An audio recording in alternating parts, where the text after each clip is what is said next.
तर पुण्यातल्या शिरूरमधली एक घटना आहे। इथं एक संशयास्पद मृत्यू झालाय आणि त्यामुळे पुणे हादरलंय। दहिवडी गावामध्ये मांजरे वस्तीत एका विहिरीजवळ 6वीत शिकणाऱ्या साईराज मांजरेचा मृतदेह सापडला।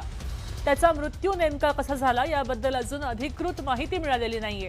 मात्र या संशयास्पद मृत्यूच्या घटनेमुळे खळबळ झाली आहे, कारण याच ठिकाणी बरोबर 2 वर्षांपूर्वी म्हणजे 21 जून 2024 ला एका 11 वर्षाच्या मुलाचा मृतदेह सापडला होता। 2 वर्षांनंतर पुन्हा एकदा अशाच प्रकारचा संशयास्पद मृत्यूची घटना समोर आली आहे। त्यामुळे हा सिरियल किलिंगचा प्रकार आहे का अशी भीती व्यक्त केली जाते। आता या प्रकरणी पोलिसांनी एका संशयिताला अटक केली आहे आणि अधिक तपास सुरू आहे।